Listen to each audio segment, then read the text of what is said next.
Ayer en la noche ya estuvimos aquí, estuvimos en nuestro Jueves Santo, no sé quién nos pudo acompañar, pero tuvimos un formato algo diferente a lo que solemos hacer, pero vimos acerca de... Exacto, bueno, solo una respondió, Vimos acerca de la Santa Cena, de la última cena. Vimos que después de ese momento, cada quien salió por las puertas y pasaron un montón de cosas diferentes a cada uno de ellos. Vamos a ver acerca del evento que le siguió a este, que es de suma importancia. Un evento verdaderamente sobrenatural. Algo tan extraordinario que cambió toda la historia. Y antes que nada me gustaría decir que nosotros lo decimos tan en nuestros corazones, tan en nuestra mente, tan real, porque el Espíritu Santo nos da testimonio de esto. En Romanos 8:16 dice, el Espíritu mismo da testimonio a nuestro espíritu de que somos hijos de Dios. Y vamos a ver cómo es que ese convencimiento llega a nosotros, cómo es que nosotros tan convencidos, cómo es que el Espíritu Santo le dice a nuestro espíritu que somos hijos de Dios. Y así como nosotros tenemos esa testificación en nuestra mente, en nuestro corazón, que lo sabemos con tanta seguridad a los que ya hemos creído, también hubo gente en ese día, en ese momento, que fue un testigo ocular. ¿Qué es esto? Alguien que estuvo ahí. Alguien que lo presenció todo, o una muy gran mayoría. Alguien que estuvo ahí al pie de la cruz. Y los que somos que llevamos ya un chorro de Semanas Santas, podremos pensar en el primero que estuvo ahí al pie de la cruz. Decimos Juan. Juan estuvo ahí al pie de la cruz. Él es el testigo ocular al que nosotros recordamos más. Pero no vamos a hablar de él. Otro testigo que a veces podemos pasar desapercibido porque participó de otra manera que nos vuela la cabeza. Un centurión. ¿Qué era un centurión? Para empezar, era un oficial de ejército quien a su cargo tenía entre 80 y 100 soldados. Entre sus tareas era dirigir a sus hombres en combate, daba órdenes tácticas en el campo de batalla, era responsable de la disciplina del grupo y en provincias como Judea, donde se desarrolla nuestra historia, también ayudaban a mantener el control del imperio. O sea, era alguien importante. Alguien que tenía a su cargo a más personas, desde 80 hasta 100. Alguien que tenía un entrenamiento increíble, un entrenamiento militar, que para entonces, para que era el ejército romano, tenían un entrenamiento, pero súper mega ultra bárbaro, algo que verdaderamente con mucho esfuerzo. Y alguien que ya tenía esa posición de centurión, era porque ya había pasado varias cosas, varios filtros. Y en esta historia que vamos a ver, cuál era su participación en esta historia, cómo es que terminó como un testigo ocular, es que también estaba en las sentencias de muerte, como lo era la crucifixión. Y sus tareas ahí eran supervisar a los soldados que realizaban la crucifixión, asegurarse de que el proceso se cumpliera correctamente, porque hasta eso había maneras de hacerlo, no era de que crucifícalo porque sí. Confirmar que la persona realmente muriera, es decir, que no por error o por alguna confusión lo bajaran y todavía no estuviera muerto. Y mantener el orden público, porque muchas veces en estas crucifixiones se podía dar que a lo mejor familiares, amigos, de pronto hacían un alboroto por esta crucifixión. Entonces su trabajo era mantenerlos a todos tranquilos. Y como eran la máxima autoridad, pues nadie se iba a alborotar estando ahí, mucho menos estando un centurión. Conociendo su historia, conociendo que tenía este papel, conociendo que tenía que estar en estos eventos, pues ya era una persona que tenía experiencia en estos eventos, en las crucifixiones, en las sentencias de muerte.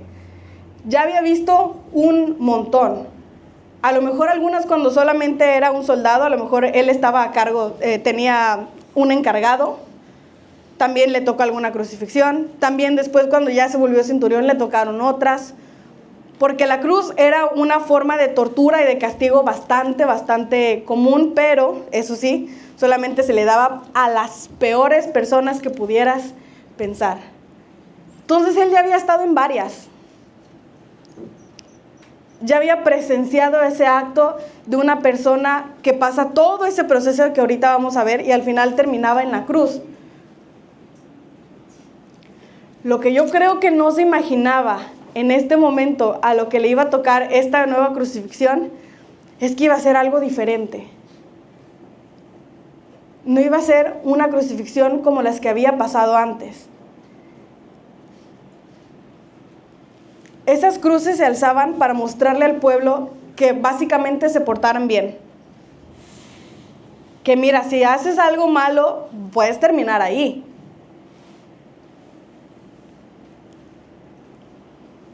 Esa era la gravedad del asunto en la que las personas llegaban en su mente el de, no, los castigados, imagínate estar en tu sentencia y que te digan, vas a ser crucificado.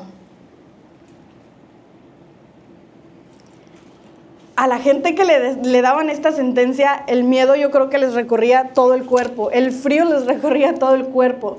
Las peleas que tuvo que haber pasado en el momento de las torturas, porque las personas obviamente no querían pasar por eso, las maldiciones que se han de haber llevado, los pleitos, los jaloneos, el obligarlos, el incluso a veces golpearlos para que ya no molesten.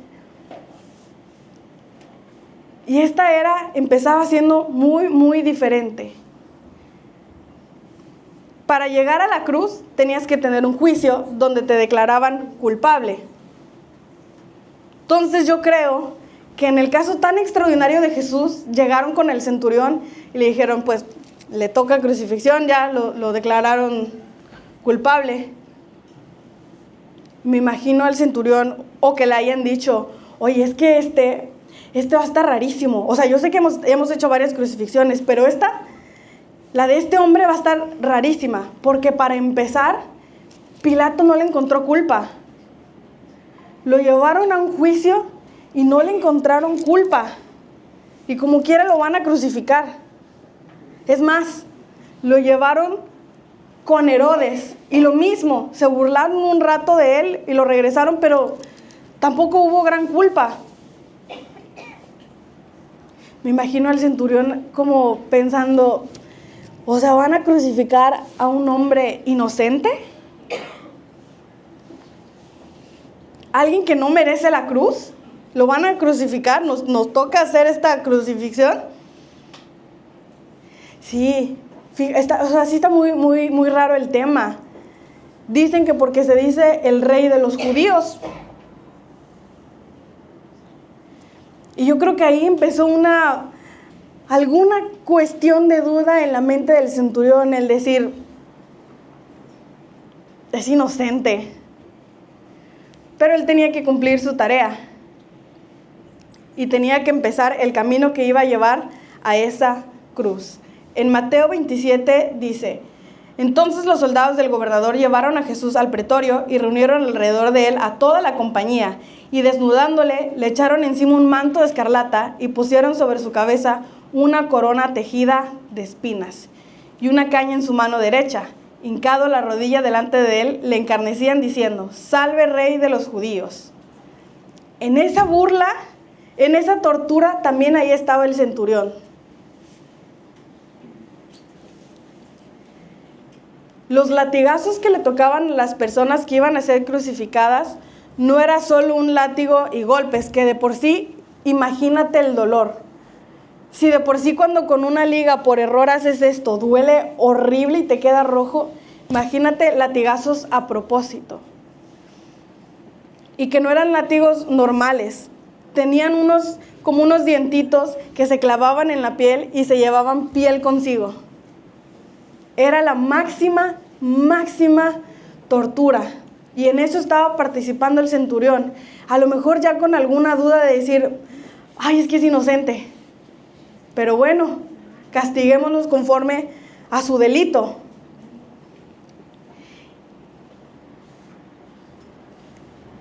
Y aunque pudiera tener cualquier duda, él seguía cumpliendo su papel de centurión. Bueno, ya terminamos de torturarlo, nos toca el camino. Y en ese momento, la historia que conocemos, y si no la conoces, está en los versículos, tenía que cargar su cruz y llevarla hasta el monte donde iba a ser crucificado. En el proceso, uno de los, a lo mejor el centurión pudo haber sido por su autoridad, le habló a alguien para que ayudara a llevar la cruz, pero siguió llevando esa cruz. Y yo me pongo a pensar con las heridas que ya llevaba, porque no eran los primeros golpes que se había llevado. Si leemos un poco antes en la historia, vemos que también otros ya lo habían empezado a golpear, vendado los ojos y burlarse de él, decirle: profetiza quién te está golpeando. Ya traía esos golpes, aparte desvelado también, no creo que pudiera dormir tan tranquilamente. Y ya ahora llevando esa cruz, y yo creo que en ese momento igual el centurión, pensándolo y viéndolo, ese testigo ocular tan cercano, que a veces nos gusta ver a Juan porque Juan estaba fiel viendo a su maestro, pero este testigo ocular era un participante activo en esta tortura. No solamente viendo, sino participándolo y llevándola a cabo.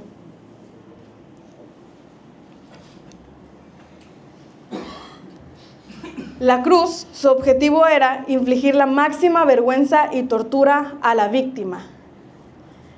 La máxima, lo más que te pudieras imaginar en ese momento que existía, era esa cruz, reservada para los peores infractores.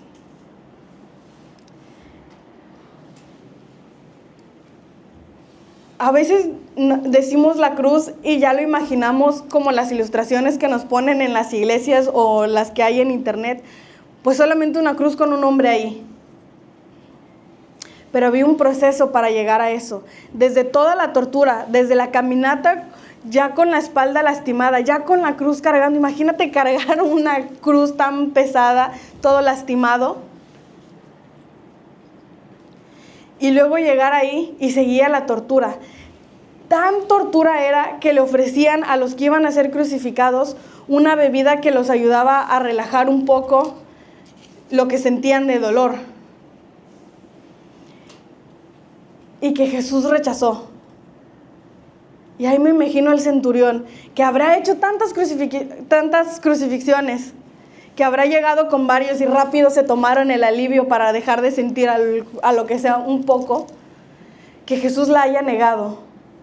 Y el centurión, consciente a lo mejor de que era inocente, ver que aparte rechazó eso que iba a aliviar un poquito su dolor, yo creo que algo todavía seguía creciendo en su corazón.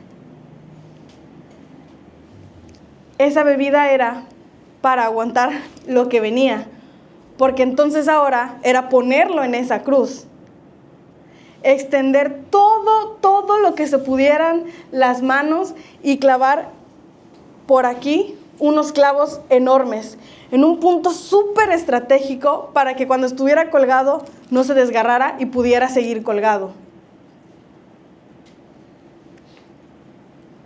Y después, para que no tuviera ninguna clase de alivio, sus pies juntos, igual, clavados, con un clavo enorme. En una posición que todavía le diera libertad para poder moverse un poco. Porque con esas heridas y colgado, lo que pasaba era que todo su pecho no podía respirar, como que se apretaba. Como que habían calambres que no lo dejaban respirar. Entonces, la persona que estuviera crucificada, para poder respirar aunque sea un poco, de los clavos que tenía en los pies, era levantarse un poco, agarrar respiro, y cuando las manos ya se estaban venciendo, volver a caerte. Y para volver a respirar, volver a hacer todo ese proceso desde el inicio, con esa tortura que yo creo que ardía en todo el cuerpo, porque imagínate no poder estar respirando. Tener que volver a pasar por eso para aunque sea un respiro, y luego otra vez. Y una y otra vez. La cruz que vemos en las ilustraciones no solamente era el hombre que vemos ahí colgado, sino todo el proceso que llevó a ese hombre ahí colgado. Y lo más impactante de todo es que era voluntariamente. a veces lo tenemos en nuestra mente en una manera en la que decimos, no, es que, y lo pensamos, incluso escuchando cómo era la cruz, no, es que pobre Jesús, todo lo que tuvo que pasar por nuestros pecados. Y cuando estés en ese pensamiento de pobrecito, recuerda lo que veía el centurión, que era algo voluntario. No era ningún accidente, no era ninguna injusticia, si lo quieres ver en la forma de accidente, no era un plan B, no era como que, bueno, si no es un infarto que va a morir Jesús por tus pecados, bueno, la cruz entonces, ni modo, es lo que hay, es lo que los romanos saben hacer. Era voluntariamente someterse a todo eso, y ese testigo ocular lo tenía de frente, el decir, voluntariamente, sin aceptar un alivio en su corazón para poder pasar todo eso, un alivio en su cuerpo, voluntariamente se sigue sometiendo a este proceso. Pero no solamente era lo físico, porque aparte se estaban burlando de él. Incluso los centuriones, en Mateo dice, cuando le hubieron crucificado, repartieron entre sí sus vestidos, echando suertes para que se cumpliese lo dicho por el profeta. En Salmos 22, 18. Y pusieron sobre su cabeza su causa escrita, este es Jesús, el Rey de los judíos. Todavía burlándose, todavía repartiéndose las prendas que le habían arrancado. Cumpliendo una profecía que yo creo que nadie quería cumplir, esa profecía si tenía conciencia de quién era el que estaba siendo crucificado.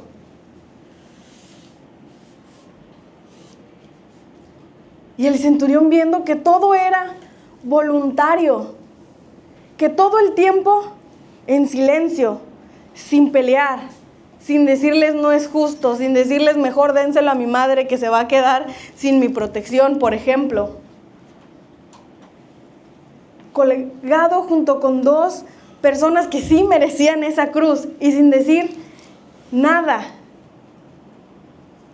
En Isaías 53, 7 dice, angustiado él y afligido, no abrió su boca, como cordero fue llevado al matadero, y como oveja delante de sus trasquiladores, enmudeció y no abrió su boca.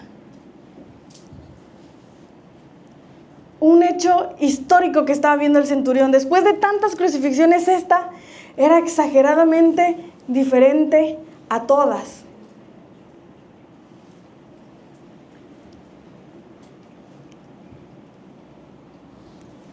Y encima de eso, yo creo que se siguió maravillando de todo lo que estaba viviendo. Porque dice, Jesús dijo, Padre, perdónalos porque no saben lo que hacen. Y los soldados sortearon su ropa tirando los dados. ¿Perdónalos? Aparte de que va voluntariamente, aparte de que ya hicimos lo que quisimos en la tortura, aparte de que ya rechazó cualquier alivio en su cuerpo, ¿perdónalos? La máxima humillación, la máxima tortura, y Jesús estaba ahí colgado diciendo, ¿perdónalos?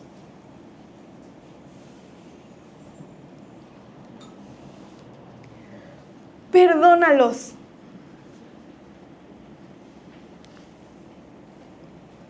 A veces a nosotros cuando nos ofenden por algo mucho menos que una crucifixión, perdónalos suena a locura. Y aquí estaba Jesús pasando por todo eso, diciendo, perdónalos, intercediendo, perdónalos.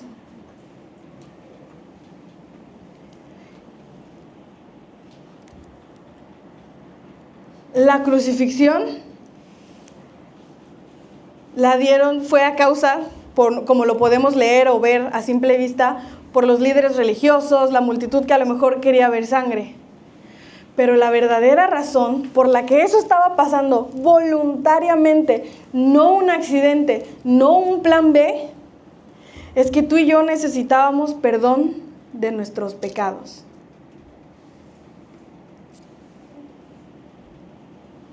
todo ese sufrimiento, todo ese momento tan impresionante de tanto dolor, porque tú y yo necesitábamos perdón de nuestros pecados.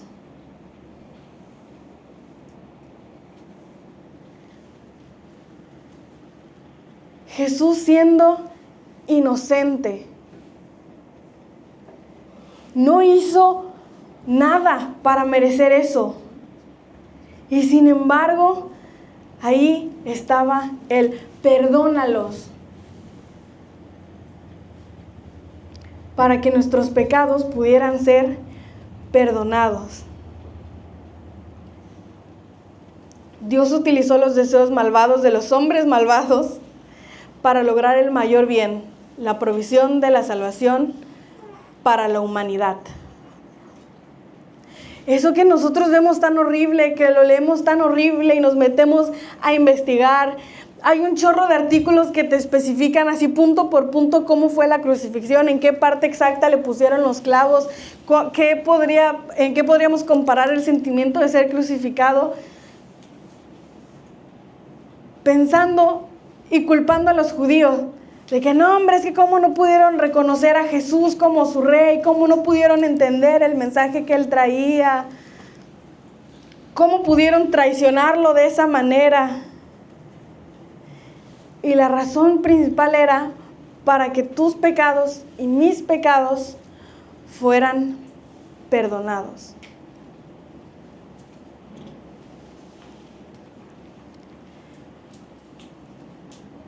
Muy, muy, muy fácil cuando lo vemos desde afuera y decimos, no, por culpa de los judíos. Ellos mismos dijeron que lo crucifiquen. Ellos mismos soltaron a uno que sí merecía la crucifixión y mataron a Jesús. Muy fácil desde afuera. Cuando deberíamos estar pensando, fue para que se perdonaran mis pecados. Lo peor que has pensado, que has hecho en tu cabeza, lo que dices no tiene perdón de Dios, no sé por qué sigo yendo a la iglesia si esto ya no tiene perdón. Por eso también murió Jesús. Es más, por la peor persona que conoces, por la persona que más te ha lastimado en esta tierra, también por él murió Jesús.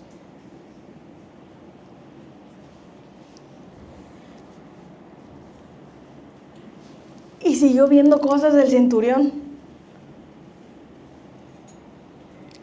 Cerca de la hora 9, Jesús clamó a gran voz diciendo, Elí, Elí, lama sabactani, que esto es, Dios mío, ¿por qué me has desamparado? El castigo que te tocaba a ti y a mí por nuestros pecados era que fueras apartado de Dios. Nosotros no merecíamos por nada del mundo que hoy pudiéramos estar aquí, yo compartiendo, ustedes escuchando, nosotros alabando. Merecíamos estar totalmente separados. Y en ese momento, al que no conoció pecado, por nosotros lo hizo pecado, para que nosotros fuésemos hechos justicia de Dios en él. Y en ese momento, ahí en la cruz, el centurión viendo que todavía el que se decía rey de los judíos se sentía abandonado, que Dios había apartado su mirada de él.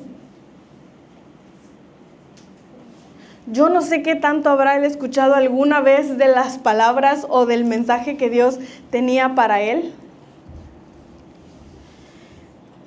Pero el saber que la persona que estaba ahí se había sometido voluntariamente a eso, ahora se sentía abandonado.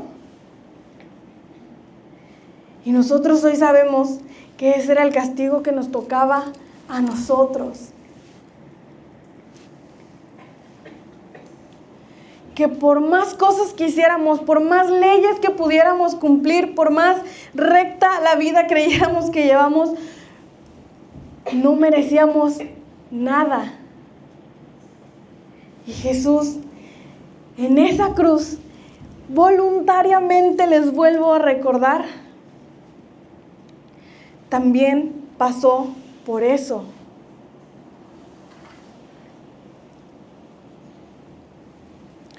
todo para que tú y yo fuéramos perdonados. Para que tú y yo hoy pudiéramos estar aquí.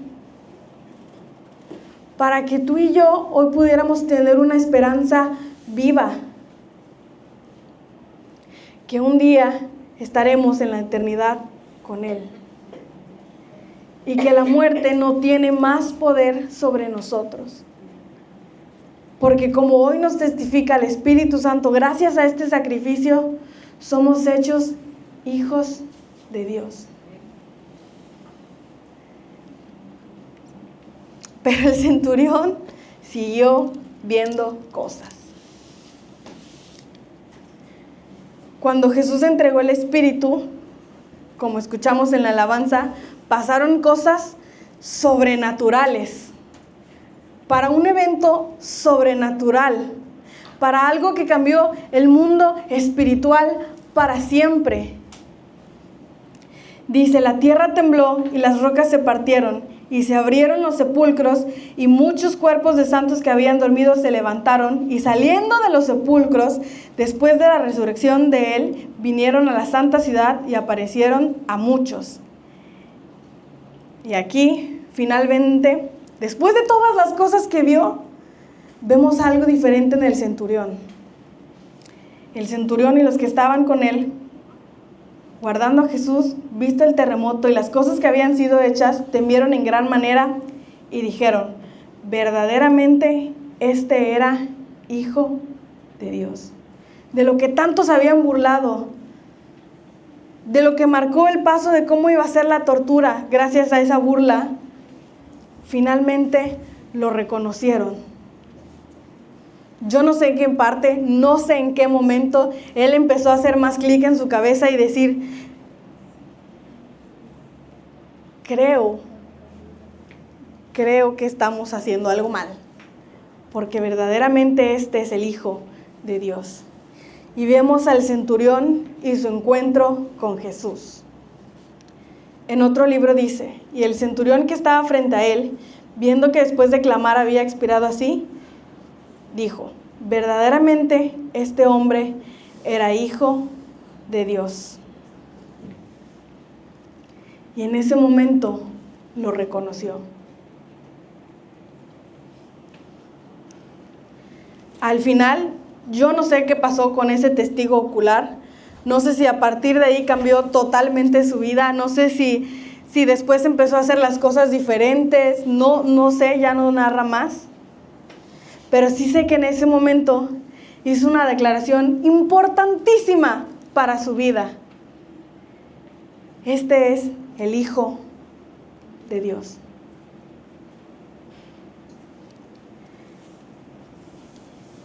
Les digo, yo no sé en qué parte habrá sido. Pero lo que me llama mucho la atención es que él fue partícipe de esa crucifixión. Y no como nosotros hoy lo decimos de que por mis pecados, que sí es correcto que por nuestros pecados, pero él literalmente, físicamente tomó un látigo y lo hirió.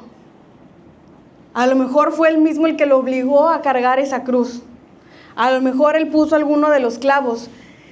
Físicamente participó de eso. Y sin embargo, si en ese momento tuvo un cambio en su vida y lo creyó en su corazón, Jesús también murió por él. Él también fue perdonado. Como si él lo lastimó físicamente.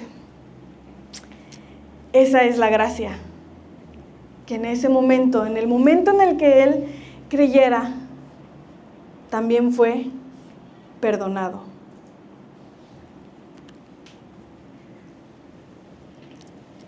Iglesia, hoy somos perdonados.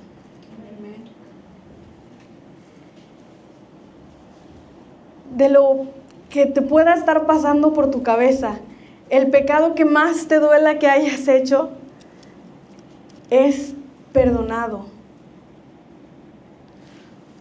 Todo lo que pasó ese día fue para que tú hoy pudieras ser perdonado, hoy pudieras acercarte, confesarlo y decirle, perdóname.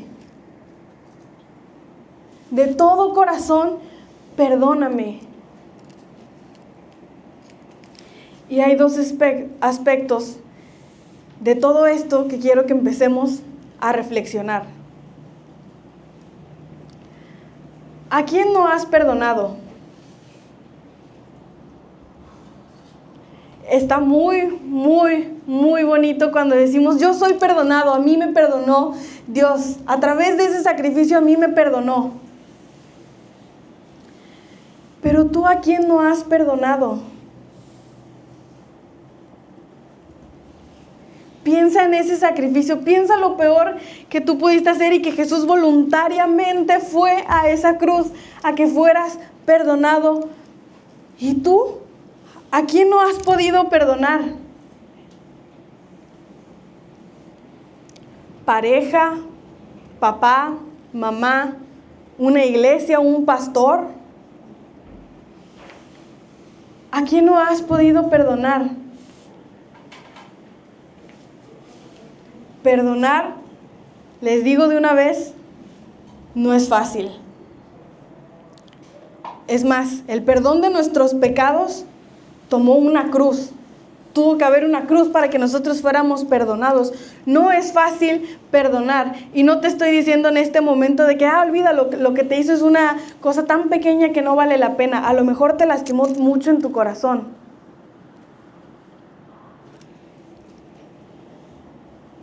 Nuestros pecados hacen eso mismo, esa misma herida en su corazón. Y como quiera, voluntariamente entregó su vida. Piensa en esa persona, ¿a quién no has podido perdonar? Igual te digo de una vez, no es un sentimiento que de pronto, hoy lo voy a perdonar, hoy siento ganas de perdonarlo. De ninguna manera.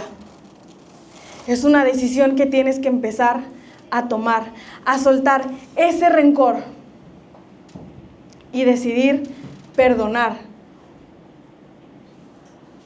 Tus transgresiones ya fueron perdonadas. ¿Por qué sigues sosteniendo tú tanto rencor? El día de hoy es momento de perdonar. Y desde testimonio propio te puedo decir, no es fácil. No es nada sencillo. Es más, no va a empezar a transformar el mundo y de pronto las flores van a crecer por donde pases y el sol va a estar brillante siempre. Va a ser un proceso. Pero empieza a tomarlo, empieza a decir hoy, Señor, tú me perdonaste a mí, que he hecho cosas mucho peores, que por mi culpa, tú siendo inocente, te entregaste voluntariamente. Señor, yo hoy quiero perdonar.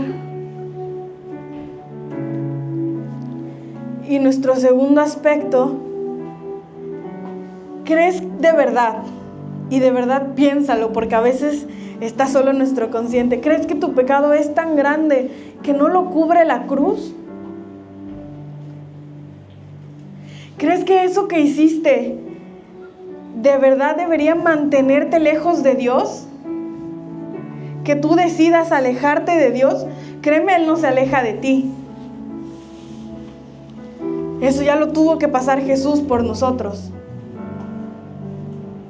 Esa razón por la que no sirves, por la que no alzas la mano, que dices, realmente soy muy, muy indigno y no me puedo acercar a ti, Señor.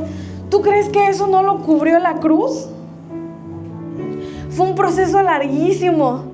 No solamente fue lo que pasó ese día de la crucifixión, fue toda la vida en santidad que tuvo que vivir para que ese sacrificio fuera aceptado, para el perdón de tus pecados, de mis pecados.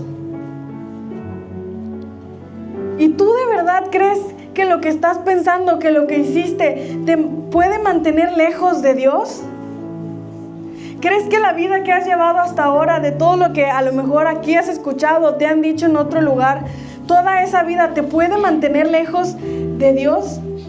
sabiendo lo que pasó ese día en la cruz, sabiendo que todo eso fue voluntario, sabiendo que fue con un corazón lleno de amor por ti, ¿crees de verdad que eso no lo cubrió la cruz?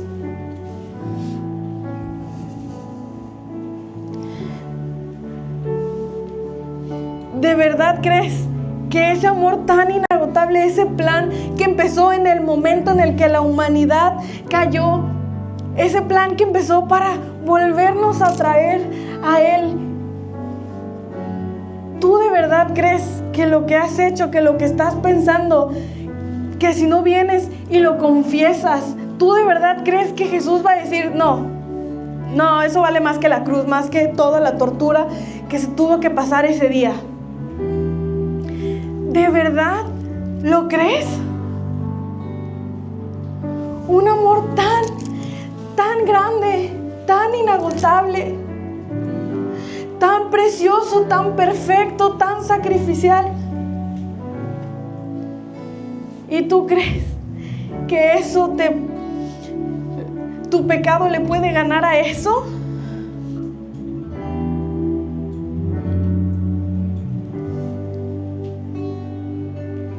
En este momento, si no lo habías escuchado antes, no. Para eso fue la cruz. Para eso fue ese momento.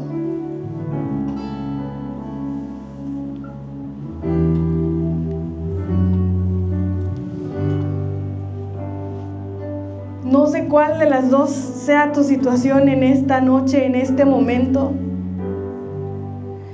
Pero te digo ahora, es muy buen momento para arreglarlo. Cuando te dicen no dejes las cosas para mañana que puedes hacer hoy, este es un muy buen momento. Recordando este sacrificio, recordando todo lo que pasó en la cruz, recordando ese amor tan perfecto, es un muy buen momento. No lo dejes para después. No dejes que salgas y después digas, ay, hubiera hablado.